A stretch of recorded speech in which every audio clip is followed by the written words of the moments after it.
Hello and welcome back to Lord Fenton Gaming Plays Dragon Quest III HD 2D Remake. I'm your host Lord Fenton. In this Don't Panic series, we're going over, you guessed it, Dragon Quest III HD 2D Remake.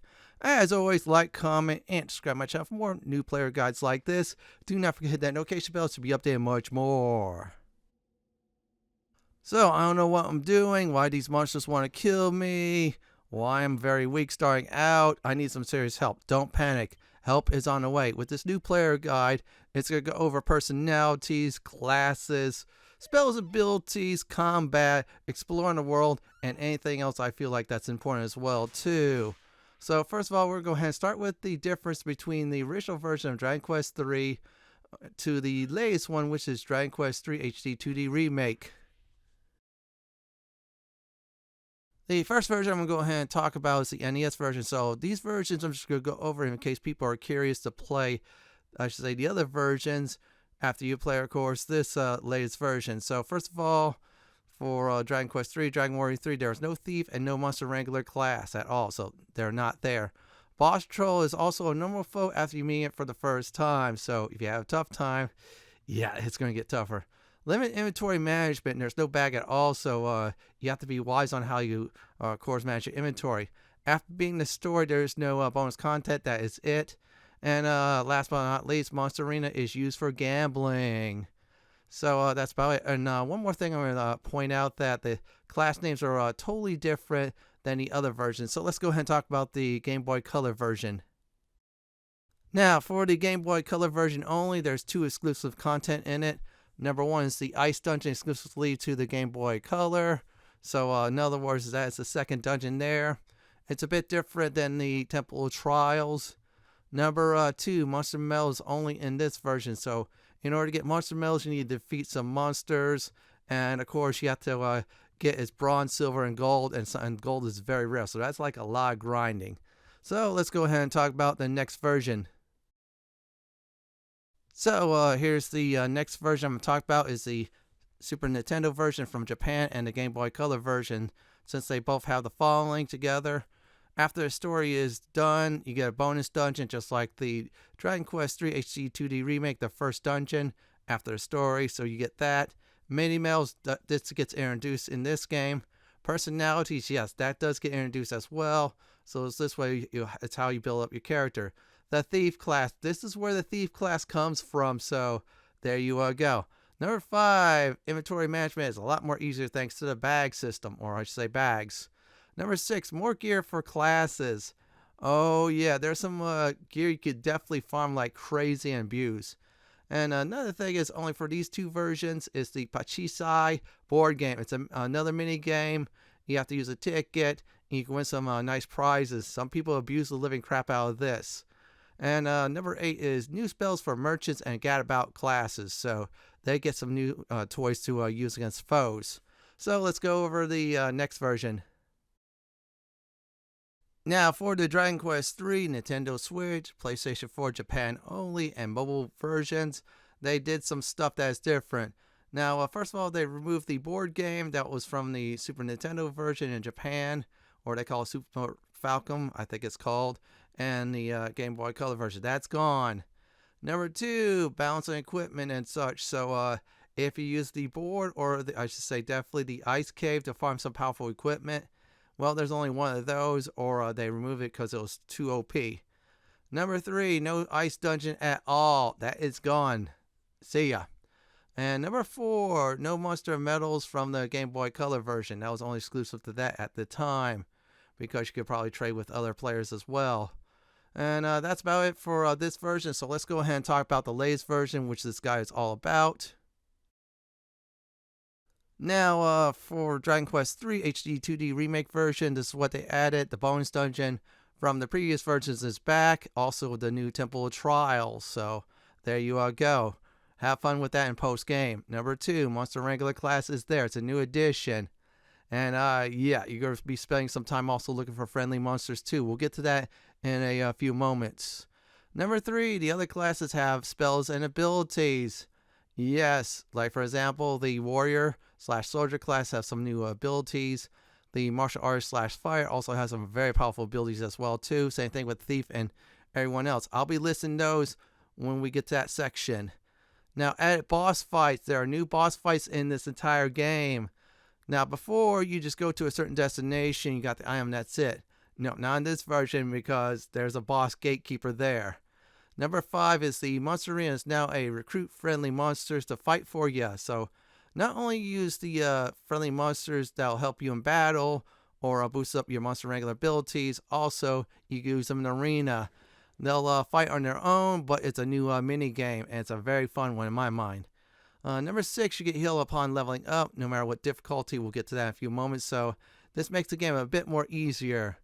Number 7 is difficulty options, so you get Draki Quest, which is lowest difficulty, to Draconian Quest. We'll explain about that sooner or later. And number 8 is expanded story. Yes, folks, the story is now expanded, so yeah, they add some moments in it, some more cutscenes, they add a voice, and more. That's about it for the versions. Next up, everyone, we're going to go ahead and talk about its difficulty. As I did mention before, in this version of Dragon Quest III, there are 3 difficulties. Yes, they are carryover from Dragon Quest XI. So I'm going to go ahead right now, go over each difficulties and advise on which one you should definitely do. So here we go, everyone. Now, for the first difficulty, Draki Quest, party never dies. Seriously, they're basically immortal. Party hits harder, foes will not regenerate health. So basically, this is super easy mode. I am serious. Now, Dragon Quest difficulty, this is the middle road difficulty, I call it. Monsters in party does normal type of damage. So in other words, no stronger damage, no weaker damage. Yeah, they're balanced. Your party can wipe out. So in other words, your foes could kill you, so you'll suffer. Then you lose 50% of your gold and more. We'll get in that in a bit. Some bosses can regenerate health. Here's my personal advice. Play this difficulty I just mentioned. I'll say it again later after I'm done with the last difficulty. Draconian Quest. Monsters hit harder than the party. Party does less damage. Yes, that's right. They're weaker in this difficulty. Monsters have more health, and even some normal monsters can regenerate health. So yeah, things will get very crazy in a hurry. Party gets less EXP and gold upon each battle win. So what difficulty should I play? I'm going to be honest, don't play Dragon Quest. That's like for wimps. Go for Dragon Quest. And if you feel like the game is way too easy, go Draconian Quest. That's about it for difficulty. Next up, we're going to talk about is personality. In Dragon Quest III HD 2D Remake, also from the Game Boy Color / Super Nintendo version to the mobile versions of the game, you have personalities. Some personalities will give you boons for certain stats increase, and penalties that'll slow your increases on some of the stats as well. So basically, your hero goes through a series of questions and answers. My only advice on that is plan accordingly. There's charts over the internet. If I show it, this will be a 4 to 10 hour video, since there's so many, of course, charts you get to pick from. So yeah, you definitely want to go for my suggestion of personalities. Now, most of the personalities, when you get to the last part like this, for example, pushing the boulder, some of them you really want to do it all until the end. Other times you want to pick what you want to do. And there's others that are absolutely, there's some choices there and such. So at this time, I'm going to go over the personalities. I feel like that's the best for not only the hero, but also some of the other classes as well, too. And speaking of the other classes, they get their personalities picked based on how many seats you get to pick for a total of 5 to definitely give out. So, for instance, if you want more of a vamp personality, then you want to balance your seats out for your priest. So, let's go over the suggested personalities. I'm going to go over why I feel the best personalities you get to pick. I'll go over some of the other methods on getting them. Now, for now, let's go over first one, Vamp. This is the, I think, called the lewd personality from the other versions, or something like that. So anyways, it's female only, Vamp. Balance stats overall, so this is one of the best personalities for the balance department, especially if you're a female hero. Charmer, males could be this, balanced stats with slight, I do mean slight edge and strength. Good, another balanced personality. Tough Cookie, high strength, stam, and resilience. And that's the upside. Also high hit points too. Downside is low luck and wisdom gains. That's the only downside of that, but it's one I felt like one of the best personalities, gets you through the entire game. Next up is Paragon. Unfortunately, cannot start that with the personality quizzes. You have to find an item that is temporary to switch that personality, or a book. Again, more on the books. So Paragon does the following: great strength, decent resilience and stamina. Rest of the stats will suffer in gains. So let's get to the next set of personalities. Next up is Lone Wolf. This is one of my personal favorites for the most part. Most of the stats are balanced. Unfortunately, luck will suffer badly in gains. Genius, best wisdom boost in the game, good agility. However, the other stats, yeah, not so hot. Now, this is great for spellcasters. Another good spellcaster type of personality is Wit. Second best wisdom boost in the entire game, good agility, rest will suffer. Lucky Devil, best luck stat boost in the game. However, rest of your stats will suffer pretty badly. So, if you're playing a Gadabout at the start of the game, Lucky Devil's the way to go. Bat Out of Hell, best agility boost in the entire game, great for thieves. However, rest of your stats are not so good to gain. And that's about it for personalities. So my advice is either go for Vamp for females, Charmer for males, or definitely for everybody else, Tough Cookie, or even Paragon. Those are four. I say that's the tops. So I'm going to talk about a little bit more about personalities before moving on to the next topic. Now, if you don't like a certain personality when you play the game, there's a few ways to change it. Through the story, there's only 1 or 2 points that'll change your personality. Number 1, number 2, you can use items to temporarily change your personality. There's some good ones out there.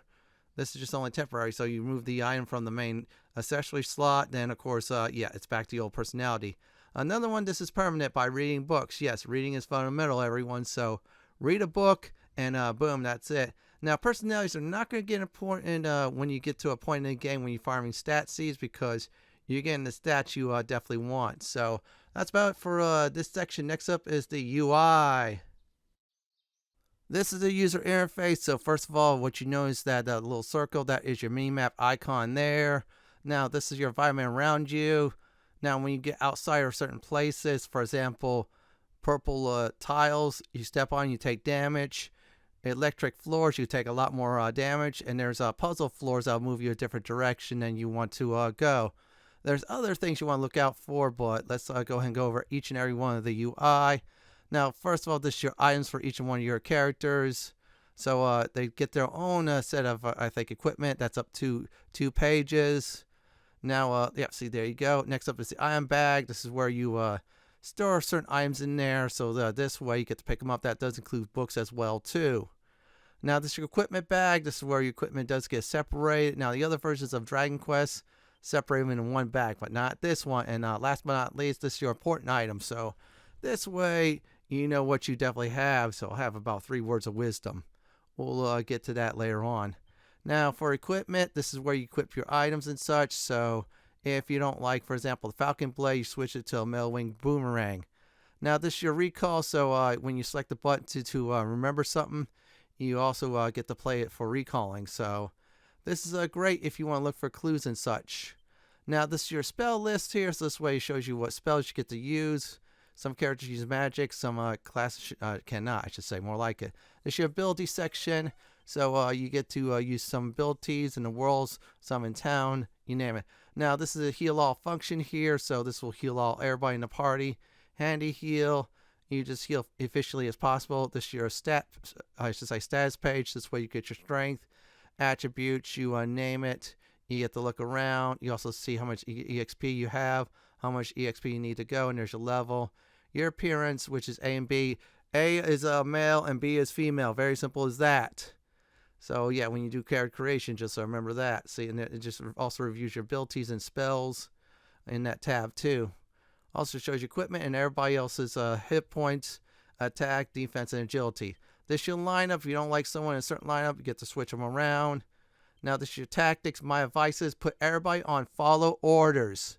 You should be the one deciding to do that. No mercy means is you don't care about MP use. Fight wisely. Be conservative about combat.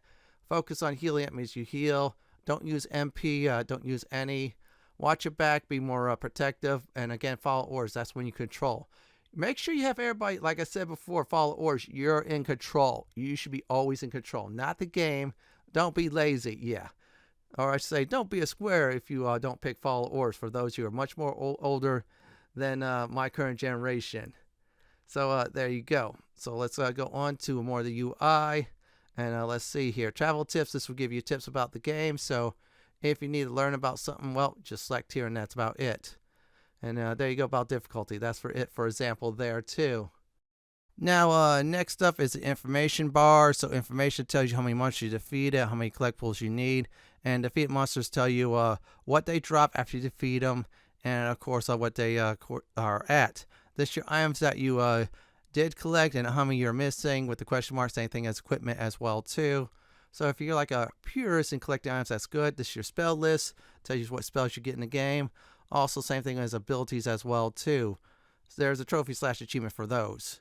System settings, this will adjust your battle speed. So if you want to go slower, that's fine. Or you want to go faster as well, too. Same thing with the Monster Arena monsters, too. This is your display settings. So this way you can make the screen lighter or darker. Your camera and mip maps is your auto settings. So if you don't like the music, you can turn it off. Or if you're on a streaming platform, you shut it off. This is helpful settings. My advice is turn them both off. This way you find out on your own where to go. Yeah, it's a great idea, unless you really need help on that. This is your difficulty settings, so you get to switch difficulty. Don't like Dragon Quest? Draconian Quest is the way to go. Don't do Draki Quest. This is your text speed, so you get to also change speed of text, and also if you hold the run. This is your language settings, so if you want to go, for example, Japanese for text and voice, that's fine as well, too. That's for example, so if you want to go for that. So I'm picking English for now. Okay, I'm just showing you that. This is your keyboard settings for the PC and the alter confirm button as well, too. And there's your video settings. So you want to change your video display for the PC and your inputs as well, too. And there's your stop adventure. Stop adventuring and return the tile. Stop adventuring, you make a autosave. Return the tile without one. That's about it for UI. Next up is the stats section. In Dragon Quest III HD 2D Remake, here are your stats from strength to luck, also max HP, max MP, also attack and defense as well too. So I'm going to go over each and every one of them, and here we go, everyone. Now let's go over the stats for Dragon Quest III HD 2D Remake. Strength, more strength you have, the harder you hit with weapons and physical damage. So this is mainly good for your frontline fighters. Resilience, more physical damage you can resist. So again, great for frontline fighters. Agility, more agility you have, the faster your turn is in combat per round. So for example, high agility characters will always go first. So if your party member, all 4 of them, has very high agility, they will always go first over, say, for instance, a boss. Stamina, how many HP you get during level up. Now, resilience is a new thing in Dragon Quest III HD 2D Remake. It used to also be rolled in stamina, but they split that up. So this is new here with the split up. Now, next up is wisdom. More wisdom means more magic damage. Wisdom also gives you how many MP you have during level up as well, too. Great for spellcasters. Luck, how often you do critical hits, avoid status effects, and how you can connect with physical damage, too. So, in other words, this is like a good stat to develop later on. Now, let's get to the next section of stats.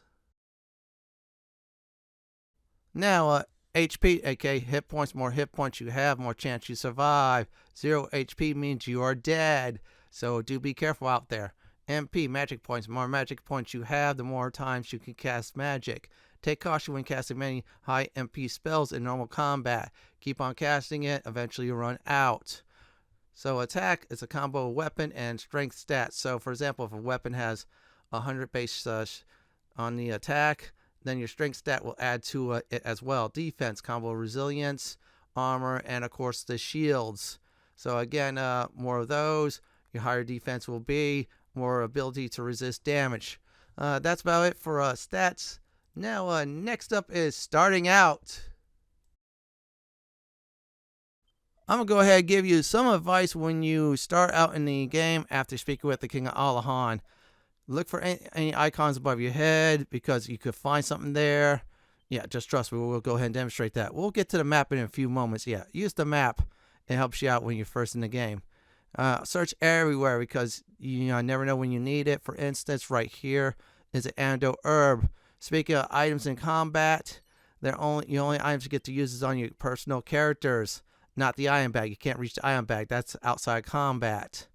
Always, when you check out items, inspect it the first time.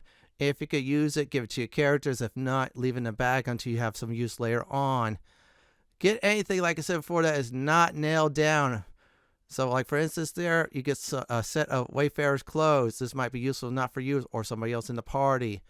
Another thing is for stat seeds. When you first start out, give it to your hero or heroine, your main character, until you get to a certain point. Then start giving it to your other party members.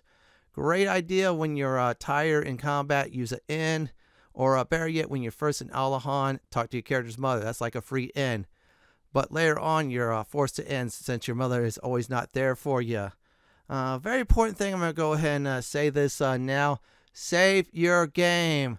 Now, you could do a quick save, but in order to get a surefire way to save your game, go ahead, go to a church, you'll save your game there. Go look for a nun, she'll save your game there. Also, good idea to find a priest or padre, they'll save your game too. Another thing, talk to everyone. Seriously, they have information for you. They might have information for you at different times. If they're useless during one time, then talk to them again later on. Explore, explore, explore. It'll help you out greatly. So that's about it for this section. For the next part of this new player guide, we're going to talk about is town and castles.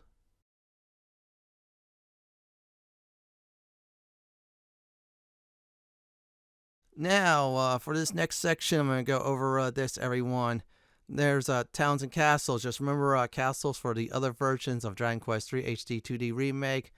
So if you need to save your game, save during the day. Otherwise, you'll be closed off. You have to go to an inn. Or if you're in Alahan, your character's mother's house. Now, of course, in this version, some castles could be sealed off, but you don't have to worry about saving your game at the king. You get information from the king or even a queen herself as well, too. So a good idea to explore the castles like crazy. Another thing is with towns, great idea to explore the town as always. So this way, you can just figure out where the inn is, where's your weapon and armor shop is at, where your item shop or anything else of the matter. Just remember, in a town, I should say this.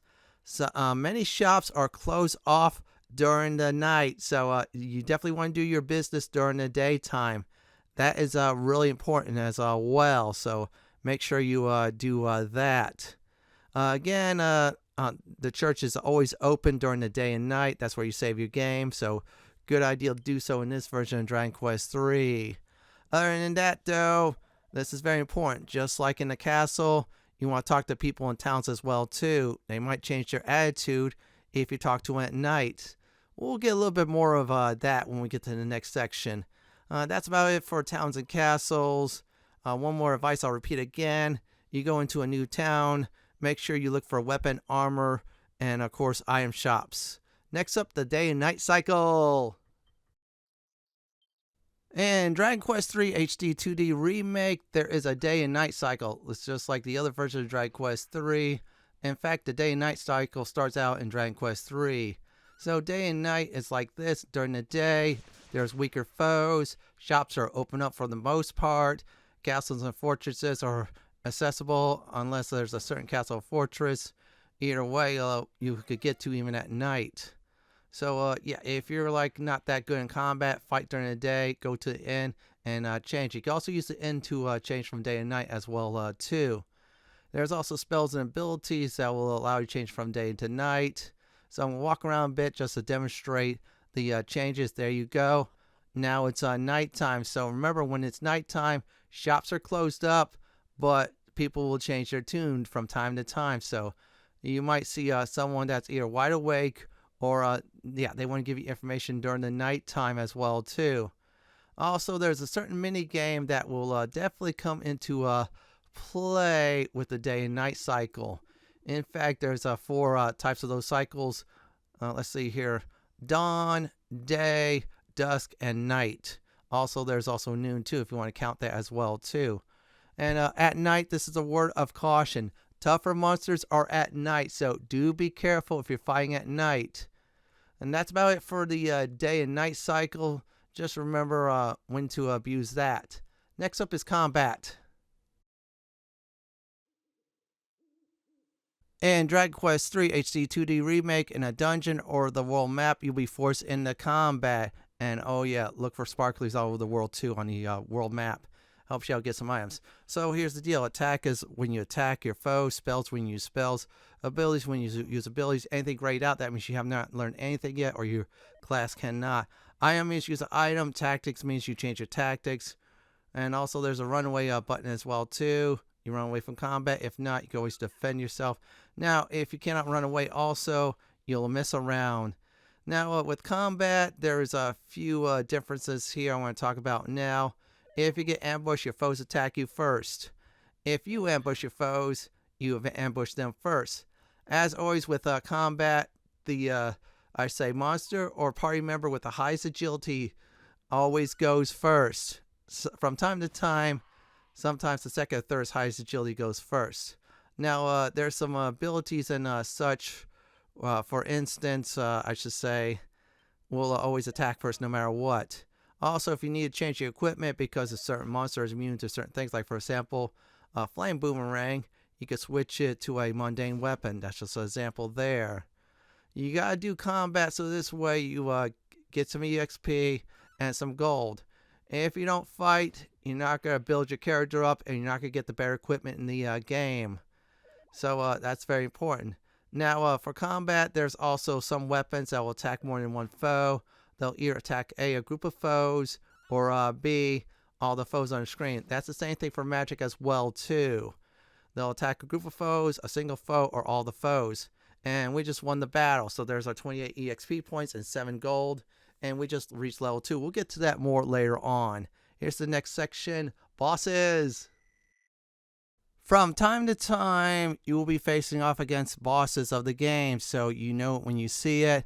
Now, bosses are much more tougher than your normal enemies, and from time to time as well, you either face bosses alone, or in this case, you face a boss with their henchmen. Always try to take out the henchmen. That's very important. So this way, you can wreck your foes. If you need to, always buff up in the first round. Try to debuff in the next round if you want to later on. You're not going to debuff much. Instead, you're going to kick some serious booty. Know what abilities you get to use against certain creatures. Like, for example, if you face off against a boss that's weak to fire, use ice weapons or ice magic. That's just a hint there from me. Bosses will always take the longest. If you're playing on Dragon Quest or Draconian Quest difficulty, watch out for bosses that will always regenerate their HP.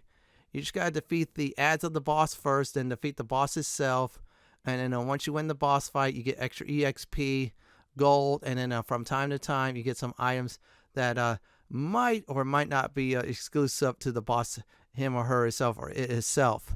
So just keep you cool when you're fighting against bosses, and here's an indicator you knowing when you're winning the battle. Normal color, that means they're like up to from half to full hit points. Yellow means they're from half to critical hit points. And then, of course, like an orange color, that means they're near death. So if they're near death, that means you're close to a victory. That's about it for boss fights. For the next section, I'm going to briefly go over is death. In Dragon Quest III HD 2D Remake, once in a while, you're going to make some serious mistakes. And when that happens, sometimes death will come into play. So if one party member is 0 HP, they are dead. So that means a spell, an item, that's a certain one I'm not spoiling, or after battle, they could go to a church to revive. Now, if the party wipes this, what happens? Number 1, you reload your last save from the church, priest or nun, without taking the penalty, so you lose some progress there. Number 2, you get carried to the nearest church. This happens, you all get revived, however, half your gold goes bye-bye. My advice is always this, to avoid death, as always, save often, save early, or suffer. So yeah, know what trouble you get into. If things are too tough, go ahead and grind before going into the next objective, dungeon, or a part of the story. For this next section, we're going to go ahead and go over is Soul Link until level 5. Now you have two choices. Number one, you can make a new party. We'll get to that in a few moments and get everybody, including your character, to level 5 or solo it to level 5. My advice is to solo your hero or heroine to level 5, so this way you learn the basic ropes of the game and you can start carrying your new party members. Once you're at level 5, they'll be at level 1 and you'll kick some serious booty that way. Yeah, good idea to start off, so this way you get to level 5 in a section at least. Solo's the way to go, then you create your party. Now for this next section I'm going to go ahead and talk about is the classes.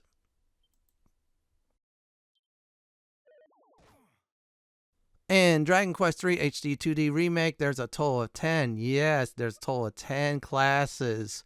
Now, 2 of them you cannot create. Obviously, you cannot create a hero class since that's your main character. And your main character cannot switch from a hero class to the others.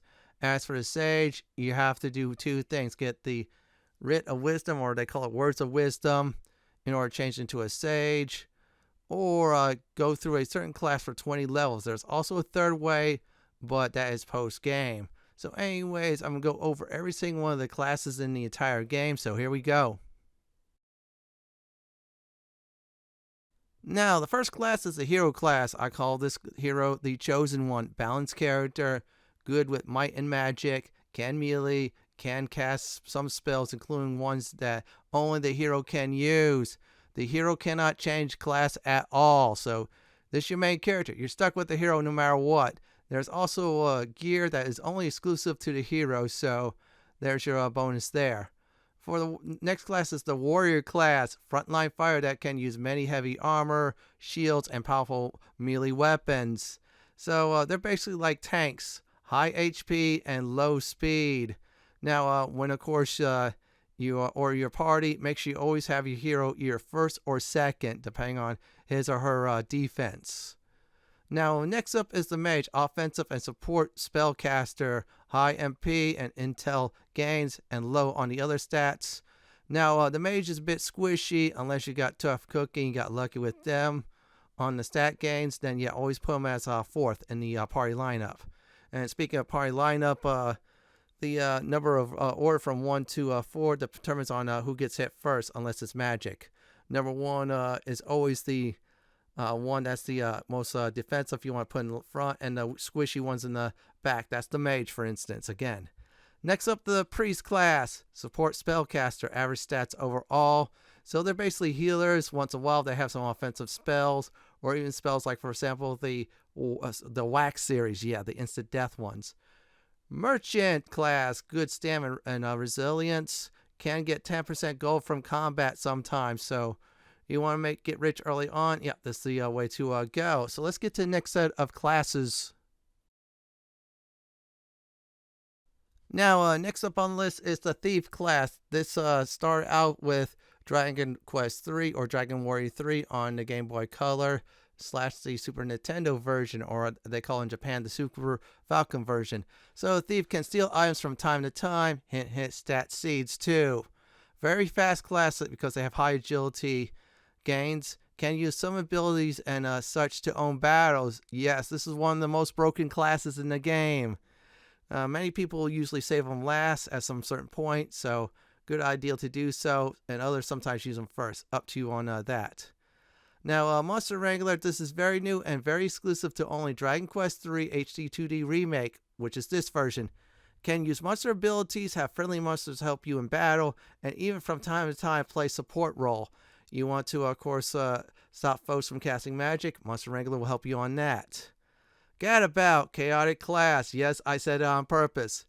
Can fight like normal, or can randomly use commands to help or hinder party members. So if the Gadabout, for instance, is trolling enemies and they're frozen in fear or something like that, that's helpful.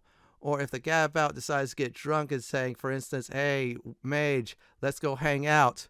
Well, guess what? That Mage is going to be losing a turn.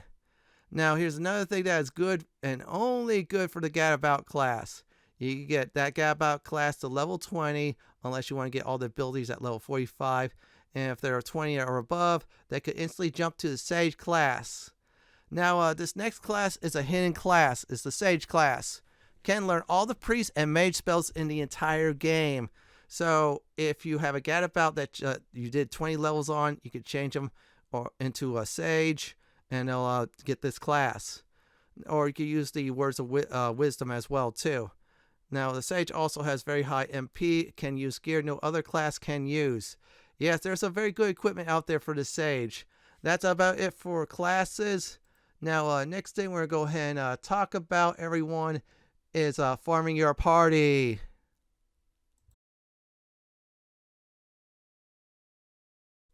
Now, when you are done soloing or you decide to form a party, we're going to go ahead and create Patty's Place in Alahan. So basically, I'm going to go ahead and talk right now about this. Now, very important, you need to know a few things. Number one, besides naming your character, you could do male or female. Now, I'm going to go ahead and say females have a slight edge on certain equipment they could get during the course of the game that boosts up their defense like crazy. There's no end game item that actually does that for females because it balances out towards that. Now, once you get the name of the character you want to create, for instance, the class you want them to be. So I'm going to probably say it's for Mariah. I'm going to go ahead and pick her the martial artist, get that out of the way. So there's appearance. Appearance A is always male. Appearance B is always female. And then you get to select, of course, what they look like. My advice is make sure they all look different, especially post-game. You don't get confused. And make sure they have different hair color as well, too.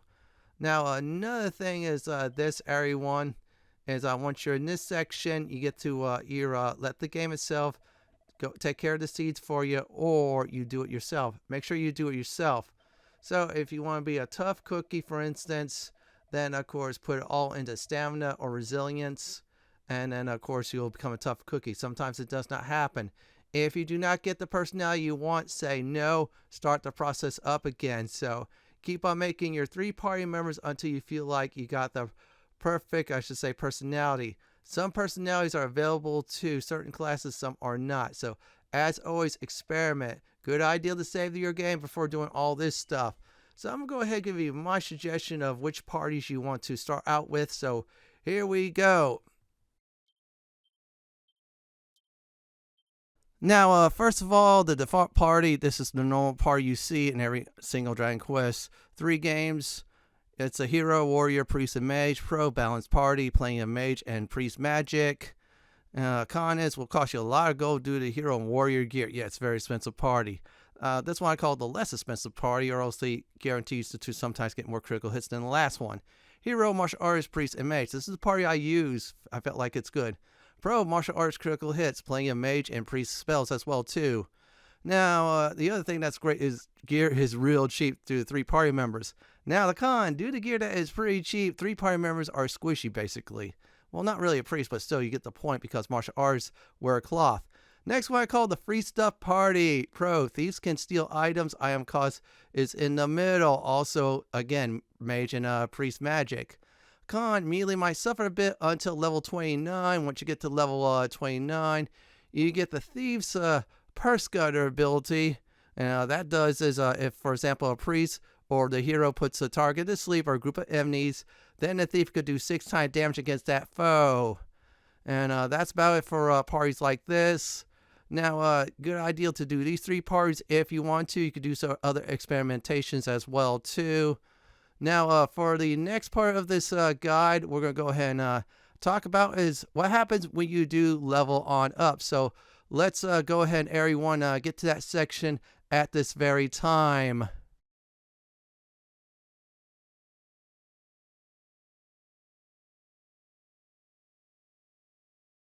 When you do get enough EXP on a party member, this party member will level up. So when you level up, your stats will gain. Sometimes they won't in certain areas, other times they gain in other areas, and other times they really gain in other areas as well. So basically, all I'm saying is you want to definitely make sure you level up to a certain level. So this way, you get the level you want, so you could go through dungeons much more easier and much more efficiently. So yeah, just keep on grinding until you get the proper level. So our next thing we're going to go ahead and talk about, everyone, is, of course, shops. In Dragon Quest III HD 2D Remake, always check out your shops. This is including not only buying items, but also selling items as well. Usually items are sold are usually half price of the gold you get. So for instance, if you buy a 100 gold piece sword, it gets sold back to a shopkeeper for 50 pieces of gold. You can sell to anything to a shop, even items that are very rare. So if you're going to sell rare items, do be careful because you might not be able to get them. So make sure you be careful on selling. As for buying as well, when you see an item highlighted on equipment, that means that character equip it. Up means that means they could do it. That's usually green. Red means it's weaker. And if it's not highlighted or something like that, they cannot equip it as well. So definitely look out for shops in towns and such because it'll help you out gearing up your character. In Dragon Quest III HD 2D Remake, there is a map system. So the map, when you zoom in, you zoom in a region. So this way you can see where all the towns and such are at. You can move around the map to check out places you need to go to. Also, it'll tell you how much gold you have and how many medals you have collected. More on mini medals later on. You can also use the zoom spell to get to places you already did discover. So, for example, you want to get back to Alahan, you go ahead and use the zoom spell and pick that location. And there's the world map all zoomed out. More places you discover, more places you get to go to. So definitely remember that. That's about it for the map system. So, you figure out about the map system. Well, what about the world? Well, guess what? You get to explore the world. Now, if there's anything sparkly on the ground, or so, like for example, Abandoned Wagon 2, that's sparkly, you get some nice items out of it, even early items. Especially if you use a ship. A little bit more on that later on. And also, there are hidden places. Sometimes they are out and open like this place here, or if they are totally hidden somewhere. So yeah, look out for hidden spots, look for sparklies on the ground, and once you get into places like this, usually there's either a mini medal, friendly monsters, or good items there. Just explore the world, you may never know what you will find. In Dragon Quest III HD 2D Remake, there are spell and abilities for each and every one of the classes. So for example, the Priest and Mage class, they have their own spells, while the Warrior and the martial arts, for instance, they have their own abilities. So more you level up, more abilities and spells you do gain. This section will cover every single one of them, even the hero stuff as well too. So first up, we'll go ahead and talk about is the hero class spells. Now let's go over the hero spells. Level 2, you get Frizz, low damage single target fire spell. This your first of your many fire spells. Level 4 is Heal, restores 30 hit points to one party member. So again, it's your first heal spell and very useful. Poof, removes a group of foes from battle. Now that's the upside. Downside is no EXP and gold gained from these foes. So if you're having issues with certain foes, attempt to poof them away. Zoom allows you to teleport to a previous location. Now in previous versions of Dragon Quest III, you only were allowed to go to towns, castles, and fortresses. Well, guess what? Dragon Quest III HD 2D Remake, you could go to dungeons and certain locations as well too. And this will save a lot of time and travel. Now, level 10, you gain is the Sizz spell, low damage fire spells against a group of foes. One of your first group of foe spells for the hero. Let's get to the next set of hero spells. For level 12, you get the Kling spell. All party members are immune to all types of damage, magical, physical, special attacks for 3 rounds. That's the upside. Downside is you can't do anything. This spell is actually a perfect, I should say, MP waster. Yeah, you'll waste your foes' magic points. Now, I heard that some people in higher difficulties like Draconian Quest cast that on certain bosses. They use all their magic up and such, and they're left with physical attacks, which means go time against them. Snooze, put a group of foes to sleep. Now, normally this is a good crowd control spell, but because of this version of Dragon Quest III, it is very deadly. I'm going to go ahead and say it why. If you pair it with the Purse Cutter ability from the Thieves class, that spell becomes instantly deadly. Put a foe to sleep, use Purse Cutter from one of your other party members, and let the damage fly. I'll get into greater detail on that why when we get to the Thief. So here's another spell. Level 18 is the Fizzle spell. Seals a group of foes from casting magic. So in other words, you see a group of spellcasters, pop this, and hopefully it sticks. Level 19 is the Holy Protection spell. Protects the party against weak foes. Great way to go through a dungeon if you're a little bit over leveled. You don't have to worry about combat. You can now just look for treasure and more. Now, next up is level 23, the Sizzle spell, mid-tier fire damage spell against a group of targets. Pretty good to have. Now, level 24, you get Zap, low lightning damage against a target. Lightning spells in this game are very rare due to the fact only the hero has access to them, so this is a good way to get that type of damage. Level 26, Zapple, mid-tier lightning damage against a target. Better than Zap. Now here's another one, mid-heal, one party member heals up to 75 hit points, which is very nice. Great early on, it's like a lifesaver. Boom, mid-tier explosion damage against all foes. This is basically a fire spell that hits everyone. Let's get to the last set of spells for the hero. For level 33, full heal, heals one target all HP. Very useful. In fact, I use it for any of the other characters who has it as well too. Great post-game lifesaver. Zing, this is you get at level 35. Chance of reviving one party member from the dead status. So you have 50-50 chance of reviving a party member or it doesn't work. Level 38, Omni Heal, heals all party members of their hit points. This is one of the most powerful healing spells in the entire game. Only the hero can use it. Costs a lot of MP, however, everybody gets healed up instantly. Last but not least at level 41 is Kazap. Very strong lightning damage spells to all foes. This will wreck many foes who's weak to lightning damage. That's about it for hero spells. Let's go over hero abilities. Now we'll go ahead and start off with the hero abilities. Just like spells, you get abilities as you level up. At level 8, you get Flame Slash, fire physical damage against one target. This is good to have against foes weak to fire. Level 13, you get Dodgy Dance, makes foes miss you more often than not. So this is a good defensive spell to buff up on yourself. I used it a few times early on against early boss fights. Level 17, Lightning Slash, lightning physical damage against one target. This is a very powerful early on situation where you take out a boss with this spell. In fact, most of the enemies in the game were weak to lightning, which was great. Level 22 is Defending Champion, 9% damage reduction on hero for 1 round. This is very annoying for foes to use against your party. However, for you, it's very annoying for them to try to attack your hero. Great to have. It's like emergency oh crap situation. So let's get to the last set of hero abilities. At level 28, you get Meditation, restores 500 HP to the hero. This is like an instant heal if you don't have 500 HP. Very useful. Level 30, you get Falcon Slash, attack one foe with 2 attacks. Useful to get 2 attacks on one foe, especially boss fights. If they're immune to, or say you're immune to lightning or strong against lightning attacks or definitely fire attacks.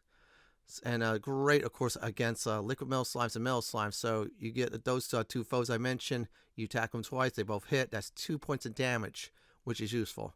Level 45, the last ability you get is the Giga Slash. This does lightning physical attacks that does high damage to all foes. This basically clears out the yard trash during the story of the game, except for bosses. But it's just a nice way to clear out foes along the way to a boss. That's it for hero spells and abilities. Next up are the warrior abilities. Let's go over the warrior abilities. Level 1, Cop Out, redirects an attack to an enemy or ally. This is like a D-taunt. So if foe's trying to hit you, you use this. Someone else will take the blunt. Enemy or ally. Whipping Boy redirects all attacks from an ally towards self. This is like a taunt button. So if a mage is about to die, you use this before mage's turn. Bop, boom, and of course all those attacks will go towards the warrior. Mercurial Thrust attacks one foe first. This will jump the agility line, and you always attack first. Now, Double Edge Slash, increased damage for at cost of HP. So you do some damage, but you lose some HP in the process. It's not permanent, it's just temporarily, just like as if you're taking damage. Pressure Pointer can instantly kill one foe. This is like the Poison Needle, so if it connects, your foe dies. That does include liquid metal slimes. Good for some early on farming of those. Let's get to the last set of warrior abilities. Now, first of all, let's talk about level 25, Forbiddance. Redirects all party members that are being attacked to self. So if everybody's getting hit, all the damage goes to the warrior. It's like a very powerful taunt. Sword Dance attacks randomly 4 times. So if you use it against a boss, you get to hit a boss 4 times, which is good. Metal Slash, physical attack that always hit metal foes. So this is actually nice, especially against metal slimes and liquid metal slimes, which always does 1 damage. So it's a good to have until you get something better. Multi-slash, physically attack hits all foes, so every foe in your line of fire gets hit. So it's very nice to have. Cutting edge, strong physical attack that hits 1 foe. So this is like an ultimate ability to do some nice damage against 1 foe, especially against bosses. I actually did use it on one of my Shenlong turns, and it was great to have as a backup. That's it for warrior abilities. Next up the bat are the priest spells.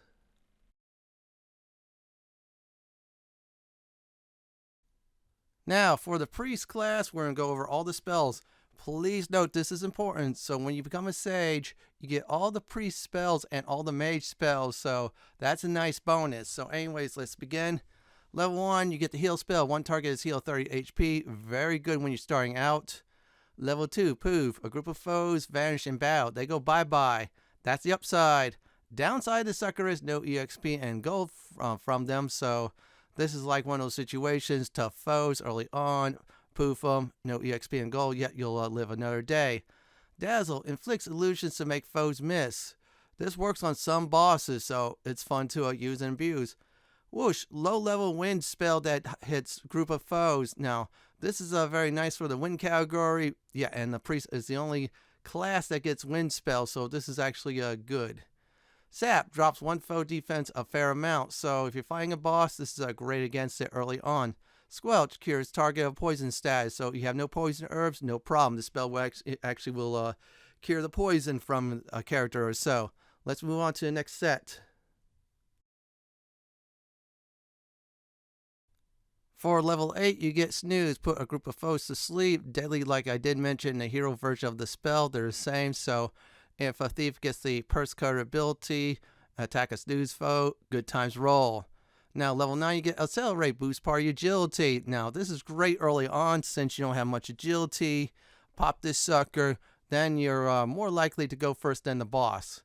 Cock-a-doodle-doo. Wakes up all party members from the sleep status. This is absolutely wonderful.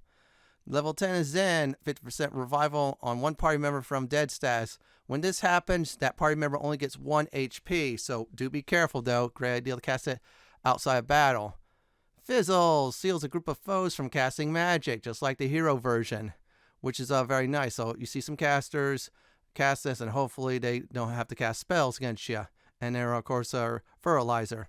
Now, level 12 is mid-heal. 1 target is heal 75 HP. This is actually a very good spell early on in the game. They heal up and recover.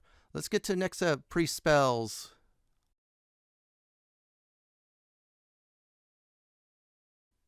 For level 14, the priest get the Tingle spell. Removes the paralyzed status from an ally. So if an ally is paralyzed in battle, pop that sucker there and they get to fight again.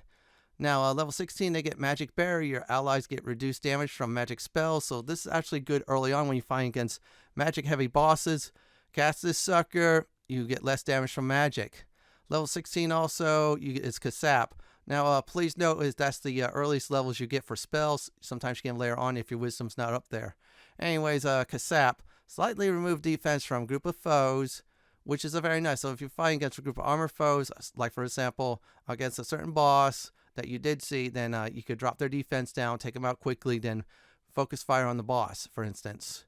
Level 18, Swoosh spell. Mid-wind damage spell that hits groups of foes. This is your second tier wind spell you want to use.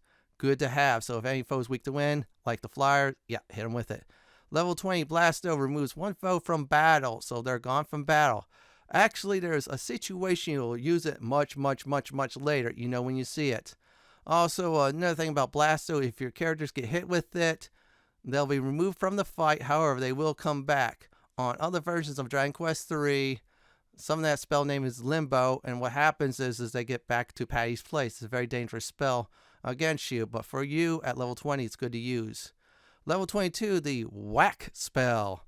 Can instantly kill 1 foe. So if you try to kill a foe that's too hard, then you can use this spell. Now be careful, some foes are absolutely immune to this. So let's get to the next set of priest spells. Now for level 22, you get more heal. Heals 160 hit points plus on a single target. So this is a very nice spell for middle of the game or middle of the story, more like it. Level 23, Zing Spell. Zing Spell gives you a 50% chance of reviving one party member from death, just like the Zen Spell. However, the difference between that is the Zen Spell, that party member, if it works, they only get 1 hit point. However, this spell, the Zing Spell, they get 50% of their hit points back. So I'm going to go ahead and say it. You can use this in battle. That's a great way to do that. The Twack Spell attempts to inflict instant death on a group of foes. Very useful if you want to really take them out. Again, they can resist that, so be careful on that. Insulate, increase protection against breath attacks for the party. Now, this is actually a good mid to end story spell due to the fact many foes will start to use breath attacks. Now, eventually you will have more hit points, more defense to eat up those type of damage, but still, great to have for a priest. Level 31, Swoosh, high wind damage spell against a group of foes. So this is your highest wind magic, and some of the flyers later on are really weak to it, so great against them. Let's get to the last set of priest spells. Now, for level 32, you get full heal. Full heal heals all HP to one party member. So it's like an instant heal, complete heal. Now, again, you might not get it at 32. You might get it later on if your wisdom score is a little bit too low starting out. Level 33, multi-heal. Heals 75 plus HP to all party members. This is actually really good. Heals everybody up nicely.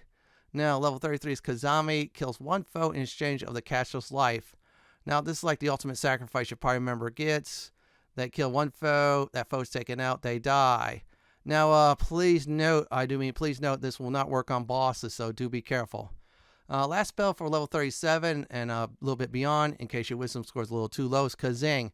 This is a 100% working spell. In other words, this will always revive a party member from death with 100% HP back. So, use this in battle. If someone's down, they get right back up and kick some serious booty. That's it for all the priest spells in this guide. Next up are the mage spells to go over.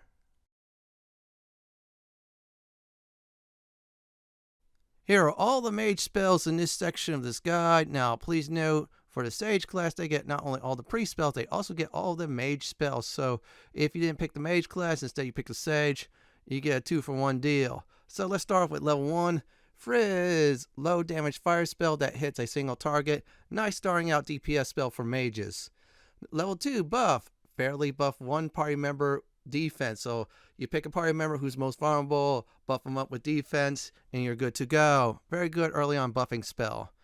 Level 4, crack. Single low damage ice spell that will hit one target. Yep, that's right, one target. So this is your ice line. So mages not only get fire explosion, they get ice as well too. Now next up is Sizz, low fire damage spell that hits a group of foes. So this is your first group spell. You get to abuse it. And that's good if foes are weak to fire. There's some early on that is that. Cut buff. Slightly raises defense to all party members. So this is one of those party buffing spells when you're first for the mage, which is nice. Evac. Exit the dungeon. So if you're in trouble or need to resupply, evac's the way to go outside of combat. Here's the next set of mage spells. Next up to bat for the mage spells is at level 10's Decelerate. Drops a group of foes' agility. Now this is really useful. So if you find, for instance, a boss, hit the boss with this, they drop their agility down and their turn goes down lower than your party members. So your party members always act first as long as the debuff is happening. Level 11, Bang Spell. Low damage explosion spell that hits all foes. Your first all foe spell damager, so this is a very good one to start out with. Level 12, Drain Magic. Takes MP from one foe and it gives to you. This is real useful in case you run out of MP. There was one section in the game was actually running out of MP for the mage, so I started to go ahead and do some drainage on foes. It worked out great. Level 12, Zoom Spell. Go to places you already visit. That's just exactly like the hero spell. This is great to have. So, like I said before, in Dragon Quest III HD 2D Remake, what happens is they now mark dungeons in certain places you get to use for the, you guessed it, Zoom Spell, so you get to go to other places closer if you need to. Level 13, Sizzle Spell, mid-damage fire spell that hits group of foes, so your fire spells start to get more potent. This is one of the good ones. Level 14, Defrizzle, cures the silence stabs on a party member, so If, for example, your priest is silenced, your mage could cure that instantly and your priest can resume healing. Let's get to the next set of mage spells. For level 15, the mage gets the Peep spell, one of the most important spells in the entire game on the field. Peep does this, checks to see if a chest is a monster or not. I'm going to go ahead and say this right now. There's 3 tiers of monster chests. The first one is bad, second one is real bad, third one is totally worse. So Peep away treasure chests once you do get to, I should say, a certain point in the game, and check out, see if there's anything in it that's harmful. Level 16, the Frizzle spell, mid-damage fire spell that hits one target. So this is a very nice single target fire damage on a foe if they're ice or ice-like. Yeah, there's a great spell against them. Level 19, Safe Passage, or at least around level 19. This spell does protects for a limited time against swamp and damaged tiles. So those sparkly floors cast Safe Passage. You see a swamp that's surrounding a building, Safe Passage, so this way you safely go into it. Level 20 or around it, Crackle, mid-damage ice magic that hits group of foes. So your ice magic's going to start hitting group of foes instead of a single one. Very nice to have. Oof. This is one of the great buff spells for most of the story until you characters get really OP. Now, this buffs attack for one party member, so it boosts up their attack power, and they can kick some serious booty. Trust me, I used it early on until a certain part in the game. Bounce. One party member reflects all magic back to the caster. This includes healing too. So if there is for example, a mage try to cast magic against you, you bounce your priest with it. Your priest won't take the damage. It'll get thrown back at the evil mage. So let's go on to the next set of mage spells. Now, next up to bat for level 23 is Boom, mid-explosion damage spell that hits all foes. So your bang spell gets an upgrade. This does some good damage. This is nice, I should say, yard trash clear for around level 20 or so-ish. Level 25, TikTok, changes from day to night and night to day. So if you need to get information at night, go ahead and cast TikTok. It'll change from day to night, so on and so forth. This avoids using ints or places you can't find an inn in. Crack, mid-ice damage spell that hits all foes. So your ice spells from here on out will start to hit every single foe in the game. This one's very great to have. I used it for quite a bit during certain parts of the story. Level 27, Fuddle. Confuse one foe. Very deadly if coupled with Thieves' Purse Cutter ability. And yeah, that's the other one that's useful for that. I'll go into that in greater detail later on when we get to the Thieves section. But still, confusing foes like crowd control. So you have a foe fighting for you, which is good. Now, Cassis, high fire damage spell that hits a group of foes. So this is a very nice fire spell to abuse and use. Sheen removes curse and or curse items from party members. So in the game of Dragon Quest III, all of them, there's curse items. If you equip it, you can't remove it until you visit someone who could decurse you, or a mage will actually use the Sheen spell to remove that curse. The item goes in the inventory. However, the curse goes away. Let's get to the next set of mage spells. For level 31 for a mage, they get the Fade spell. Party becomes invisible for a limited amount of time. Now, this is great on 2 fronts. In the story, you need to become invisible at one point. The other point is there are some monsters that are absolutely afraid, you guessed it, of being spotted, like friendly monsters. So this is actually good to use and abuse. Now, next up for level 32 is the Frizzle spell. High damage fire spell that hits a single foe. This is your best fire spell in the game for a single target, which is great. Level 33, Click spell unlocks any door. This will definitely beat the ultimate key, but it's always a good idea to get the ultimate key beforehand. Level 34, Crackle, very high ice damage spell that hits all foes at once. One of the best ice damage spells in the entire game. This you will definitely abuse against foes who are weak to ice. Let's get to the last set of magic spells for the mage. Now for level 36, Morph, transform into the party member you select. So for example, if a mage wants to become a warrior, you select that warrior party member and the mage is a warrior for a few rounds. Puff, level 37 or around 37. One round you transform into a dragon. The next round and more you breathe fire that does damage. Now here's a great thing about the spell. I added it. Instant kills on liquid metal slime and metal slimes at round 2. If they're still around by the time you're a dragon with your mage or sage or any other character with this spell, they're toast. This is actually a wonderful grind spell. In fact, this is great until you get the martial arts ability Critical Claim. So let's go to the next spell, Kaboom! Very high explosion damage that hits all foes. One effect explosion damage the entire game. I used it for quite a bit at a certain point, then I stopped using it once I did some class changes. Level 40, Hocus Pocus. Party and foes get random effects. Some great, some really, really bad for anyone. So if you're in a desperation, use the spell. But I'm going to be honest, I have not used it at all since I did build my party up well. And that's about it for the Mage class. Next up is the Merchant Abilities. For level 5, the first merchant ability you get is Stone's Throw, low damage ability that hits all foes. This is a great way starting out doing some damage against random enemies. Now, next up is Muster Strength, does double damage next round. So what you do is you cast the first round, second round, you attack like normal, you do a lot of damage. Now, actually, this is good when you mix up certain abilities and such later on. So if you want to play a little bit risky, you do his Muster Strength. And if a foe's asleep, use the Purse Cutter ability and you probably do damage the next round like that. Level 12, Dig. Digs random items out of combat. People I heard made money off of this, so results may vary. Level 17, Service Call. Summons a shop you just visit. Number 1. Number 2, a priest or inn. Now this is a great way to grind, and let me tell you why. So you're grinding on Slime Island, Slime Plateau, hunting for liquid metal slimes or metal slimes. You run out of MP for most of your party except for the person with Service Call. They call Service Call, randomly get it in. They get healed MP and HP up. Very nice. It's broken. And no, you cannot save your game with the priest when you summon, unfortunately. Level 24, Helicopter. Almost normal damage to all foes. This is an upgrade to Stone's Throw, which is nice. Level 36, Call to Arms. Pay for damage against all foes. Damage is based on 50 GP times your current level.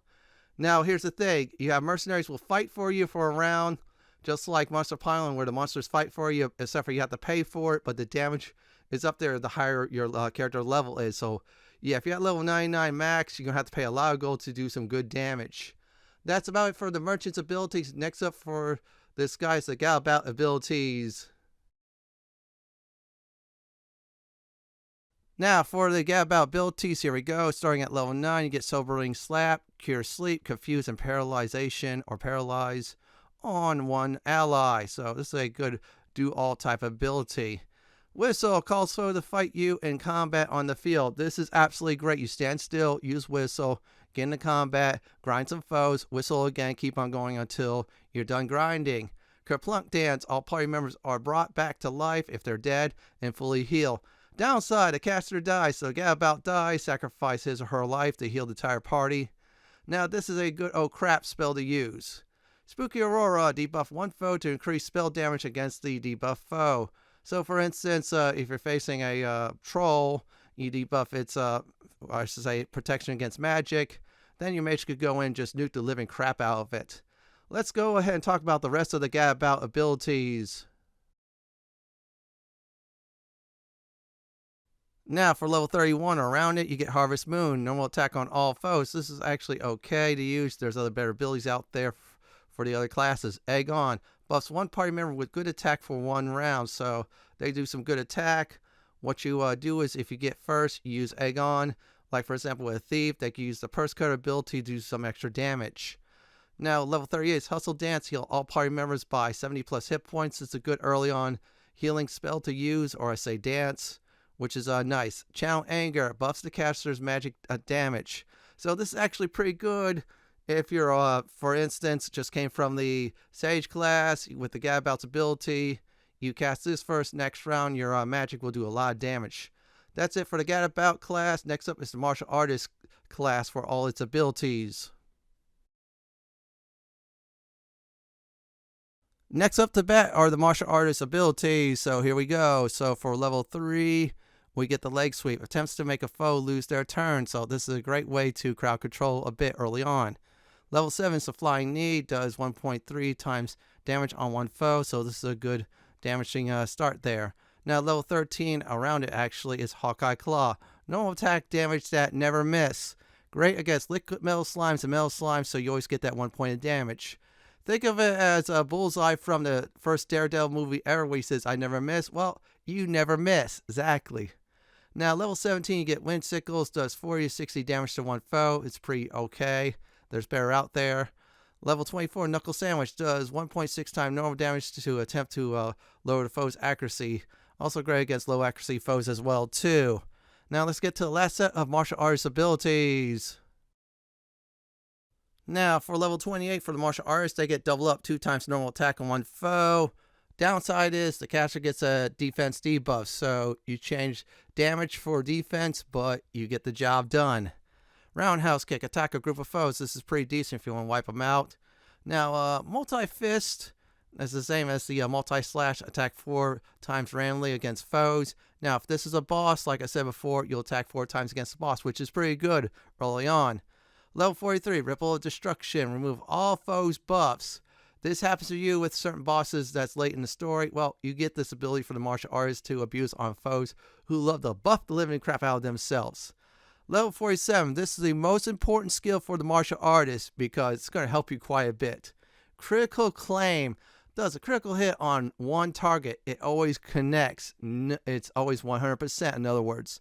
Cost 64 MP for this. How I know? I abuse the living crap out of it. Here's the reason why. Excellent. I do mean excellent against metal slimes and liquid metal slimes.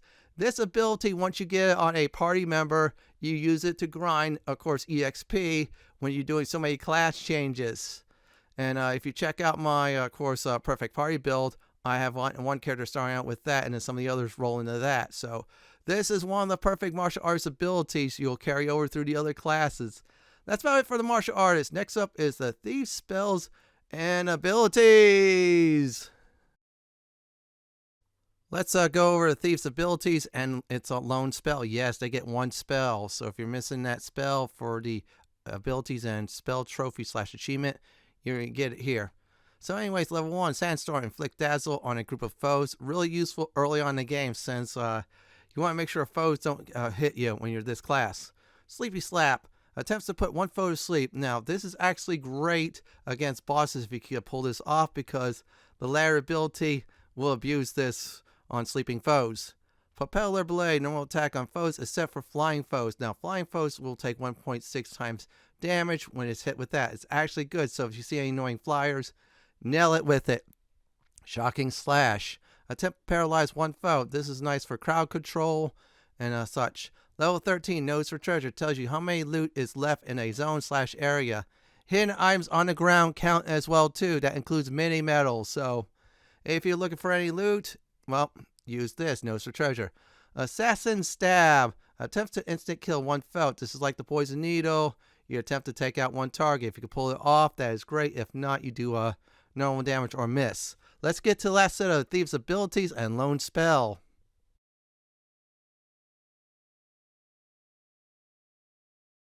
Level 17, Padfoot, attempts to make the party avoid foes.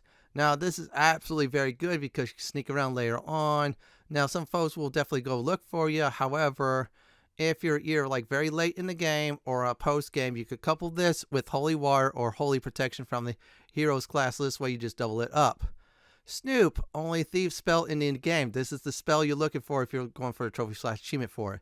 Shows hidden items nearby on the ground and mini-map. So, for instance, if there's a mini-map you're missing, pop this sucker. You think it's around this area on the screen. It'll show up. You go collect it. Simple as that. Hypno Whip does 1.1 damage and attempts to confuse your target. Now, this is great for the next ability coming up, so if your foe's confused, that's good. Now, Purse Cutter does normal damage against the foe, except if foe are asleep or confused. That's 6 times damage then. Most OP ability in the game. I'll tell you why. You put a foe to sleep, or especially a boss, you do Purse Cutter. If you equip the Falcon Blade on a thief, you do that twice. And that's a lot of damage there. Last but not least is Backdraft. Buff self to reflect one breath attack for 1 round, so you can toss that breath attack against the foe right back to him. That's it for Thief's ability. Next up for the last class is Monster Wrangler's abilities, and what happens when you get friendly monsters rewarded for abilities. Here we go. Now, this first part of the Monster Wrangler abilities will cover, you guessed it, level up ones. Now, first of all, Tongue Lash. This is a level 1 ability. that attempts to do fright stats on a target. This is a good like crowd control. They'll miss around. You do damage against that target. Soothing Song heals 20 plus HP to all party members. So this is a nice healing song to have. It's a good backup healer this class is too, starting out. Emergency Groom heals one party member 50 HP plus, which is a very good healing spell again. Animal Instinct tells party if one friendly monster is in a zone. This is great for a monster wrangler due to the fact that monster wranglers need friendly monsters to power up. Attacker does normal damage and debuffs your target's attack power. So you want to drop a target's attack power, use this. Warcry attempts to fright status to all foes. Just like Tongue Lash, it spreads out though, so it's a good one to have. So let's get to the next set of Monster Wrangler level up abilities. Now, for level 20, you get Tongue Bashing, better than Tongue Lashing, to attempt to put fright status on one foe. This is good to have nice crowd control. Flame Breath does 30 to 40 fire damage to all foes, which is pretty nice at this point in the level. Now, level 27, you get Boulder Toss, does 80 to 120 damage to all foes. This damage is very nice, and if your monster pylon is not up to snuff, I should say, use Boulder Toss until it is. Burning Breath, attempt to paralyze all foes. If foes are paralyzed, they can't do nothing. You get to do things to them that's very bad. Cold Breath does 120 to 140 ice damage to all foes. This is like a nice breath attack, and you own it. Again, the breath attacks that does damage. Be careful with, I should say, metal slimes and liquid metal slimes since they're immune to it. That's it for the Monster Wrangler level up ability. So now I'm going to talk about is the recruitment rewards for when you recruit a certain number of friendly monsters for Monster Wranglers. So here we go. Now, for this section, this will cover Monster Wrangler friendly monsters recruit abilities. The more friendly monsters you get, the more abilities you get. Simple as that. Your first monster that you do recruit, which is automatic, is called the Wild, does 10 to 20 damage 4 times to a random foe. If it's a boss, it does decent damage. 10 monsters recruited gets you Monster Pylon. Attack 4 times randomly with friendly monsters. Damage is based on how many you find. That is friendly monsters. So if you find, for instance, 110 friendly monsters, the damage will increase by that number. So it is a very powerful ability to have. I actually went through some boss fights just using that, just spamming it, before I got another ability, and it's great. 30 monsters recruited, you get Lashing of Love. Does 1.3 times damage against a group of beast monsters. So if you see any beast-like monsters, this is good to have.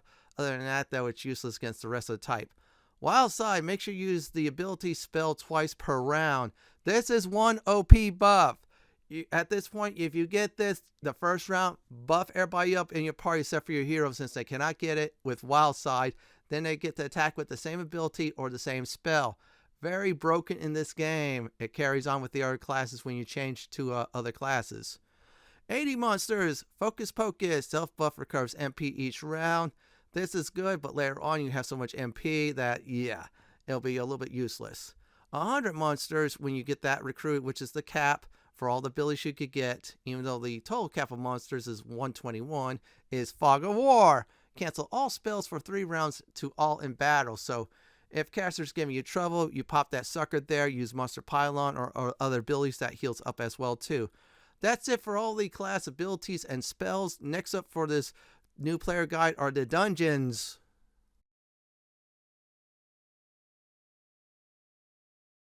Now for this section we'll go over dungeons. So dungeons can be dangerous.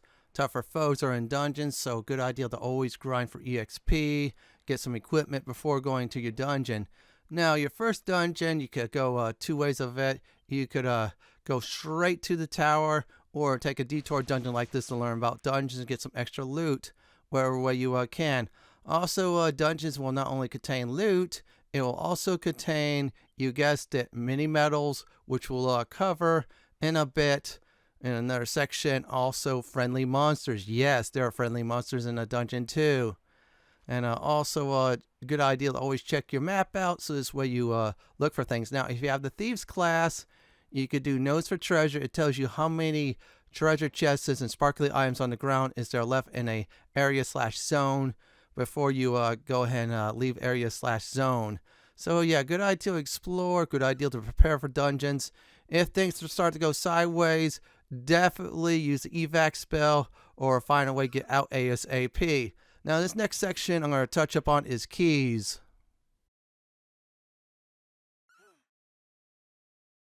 In Dragon Quest III HD 2D Remake, keys will get you into places you normally cannot, especially early on or until at some point in the story. So yes, there are 3 types of keys, which is, you guessed it, the Thief's Key, Magic Key, and the Ultimate Key. So yeah, if your progress is stopped, start looking for keys. If you have a key, go ahead and open up doors. It'll lead you to places you normally do not get to. So good idea to definitely abuse the key system. So yeah, not only keys open doors, also open doors to treasure chests as well too. So yeah, you'll get some loot out of it too just by finding a key. For this next section we're going to talk about is when to change classes and how that system works. So let's go ahead and talk about that. In Dragon Quest III HD 2D Remake, you're able to class change your characters you create from Patty's Place. Now, the requirement for the minimum is level 20. So when do you class change? Do you go for the minimum? Do you get some of the skills? Or do you get all the skills/spells? I'm going to be blunt about it. Get all the skills/spells, or even both in some classes, then go ahead and class change. Remember, the hero cannot class change, only the characters you created. So when you do class change, your stats are half, except for one thing only, stat seeds. So for instance, if your character just class changed with 200 strength, that gets cut in half. Plus some stats does increase when you pick certain classes. Now with stat seeds, for instance, you have about 200 in strength seeds, and then 200 when you naturally level up, total 400. What happens is you only lose 100 in strength thanks to natural leveling up, but you do keep the 200 from the stat seed increases from strength seed. So yes, take advantage of class changes, and later on in the game when you stat seed farming, really take advantage of that though, so this way you quickly max out your character and such. Now that is it for when do you class change and how does it work. So next up we're going to talk about is traveling methods.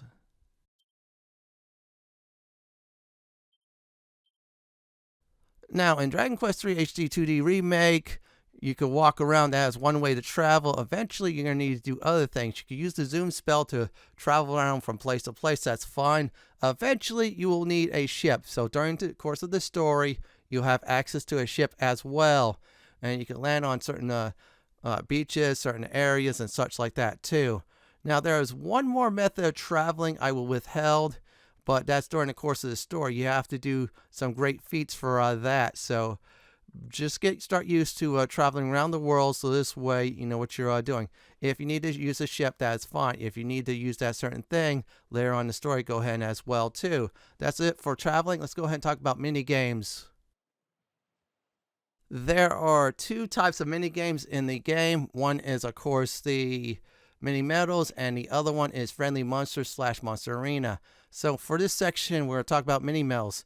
In the game there's a total of 110 mini medals to collect, and every time you get a certain amount of mini medals you return to the mini medal place to get your reward. So for instance, you turn 5 mini medals, you get yourself a nice thorn whip. Some of those items will actually help you out through the game starting out, and then later on some of the items that you do get from the ladder rewards will actually help you out towards the end of the game and or post game as well. So keep on looking for mini medals, since they'll help you out big time through the game. So let's go ahead and talk about friendly monsters and monster arena tournaments. Now, gone from the other versions of Dragon Quest III is the monster arena where you gamble. They made things different for this version of Dragon Quest III. So in Dragon Quest III HD 2D Remake, you're on the lookout for monsters. So when you find friendly monsters, they will join you. They will even join you to fight in the monster arena. So when you get enough friendly monsters, your monster wrangler will get empowered, and Monty will from time to time give rewards, which is very good as well. Now another thing that's part 2 in this section is the monster arena. Yeah, this one's different. Like I said before, no more gambling. Instead, you have your team of monsters fight against another team of monsters in the arena. And it's a rank system, so in order to get into the rank 2 tournament, you have to beat rank 1, for example. And here's the thing. You do not control your monsters, what they do in action. Instead, you switch their tactics. So, for instance, if you want to fight wisely, start out of a certain tournament matches, go ahead and do so. If things start to go sideways, go ahead and tell your healing monster to basically go ahead and focus on healing. If you really want to quickly finish off your foes, forego caution of spending your MP and say no mercy as well too. There's also no MP use as well too for tactics. So when you get in the monster arena, know which monsters are the best and know which tactics you get to use. If you lose any of these tournaments, do not worry, it'll just only cost you gold. So good idea to farm that gold up so you do these monster tournaments. And when you do complete a monster tournament, the reward is totally well worth it. So for the next section we're going to go ahead and talk about is the grinding. And the first grinding is, of course, is experience points. So when you do find some creatures to farm EXP, go ahead and spend some time to go ahead and do that. Now in Dragon Quest series, there's usually some staple monsters that'll get you EXP until you tap that resource out. Then you look for a better resource for EXP, for instance metal slimes. So if you find anything like metal slimes or liquid metal slimes in the game, go ahead and farm. Also a good idea is to stick to some areas to farm as well too, so this way you get some nice levels. So find a spot, then farm it. So let's go ahead and talk about gold farming. Now, there are ways to make gold in Dragon Quest III HD 2D Remake and the other versions as well too. Now, normally you could go out there and farm normal monsters for hours on end, and you get enough gold to buy some things. Now, at some point in the game, there will be a staple monster you get to constantly farm gold for, so definitely look for those, everyone. Seriously. And one more thing, yeah, you cannot escape the gold farm. Eventually you have to do that as well too. And another pro tip for me is if you want to, you could do the monster arena. You get less gold when you redo the ranks again, but it's a good way to make gold without combat at all. So let's talk about seed farming. There's one more type of farming, that is stat seed farming. So when you get to either close to the very end of the story or post game, great idea during those moments to farm for some stat seeds. Now make sure you pick out a foe that can easily kill and go ahead and farm some stat seeds from them. Another thing that is great is bring a thief, or better yet, bring 2, 3, or even if you're in post game, all 4 thieves. Yes, because with a thief, they do is they will steal stat seeds from enemies that either A, run away, or B, you defeat them. So make sure you pick out certain stats you want to aim for with those thieves and farm living crap out of them. My advice is definitely farm some strength and agility and maybe luck if you want to, stamina and resilience as well too. Also, if you feel like it, wisdom is a good way to go as well too. So that's about it for seed farming. I'm going to go ahead and talk about level area suggestions. Now, please note these are recommended levels for areas. So I did was bump a few levels up due to the fact I was grinding so much things. Now, also please note I play the game from start to finish on Dragon Quest difficulty. If you're on Draki Quest, most likely to be about 2 or 3 less levels of that. If you're on Draconian Quest, that'll be probably bump that up 1 or 2 levels more. So I'm going to go ahead and do some suggestions now. So in order to get to Reeve, the very first village in the game, you want to be at level 5 at least. So good idea to have you and your party at level 5. For Tower of Dreams, or taking the other cave to the Tower of Dreams, good suggestions level 8. So for Romera, that includes the cave that will get you to that location, level 10. For a cove, in order to get to that village and survive, it's level 12. For Skyfell Tower, I decided to go at level 15 due to the fact I was going for equipment and such around that village I previously mentioned. For the Norvik area, including the Hidden Fairy Village and the underground lake cave, those are level 16. Asham, that is level 18. For Ibis and the Pyramid, that's a good idea to level 20. If you're getting the, of course, Golden Claw, that is the basement, due to the fact it's tough, bump it up to level 22 or 24. Yeah, and bring plenty of herbs as well, too, because you're not going to be able to use magic. For Portal God, in order to reach there, good idea to be at level 22. For Barada, great idea to be at level 24. Kidnapper's Cave, same thing at level 24, or a few levels up if you decide to farm some equipment in the town you were there. So let's talk about more areas and suggested levels. Now for ship travel in Newtown, level 24 to 25. For actually being real serious about starting in All Trades Abbey, level 25 to 26. For Tower Transcendence, good idea to hit that at level 26 exactly. Now, for going to any of the other areas for the ultimate key, when you explore the world, good idea to start at level 27. For Japan, that's level 27 to 28. That does include the Orochi's Cave that's nearby as well, too. For Pfeiffer's Spire, which is in order to get the flute to look for the orbs, that is level 28 as well, too. Now, for Gaia's Navel, that is level 28 to 29, but really 28 is a good idea.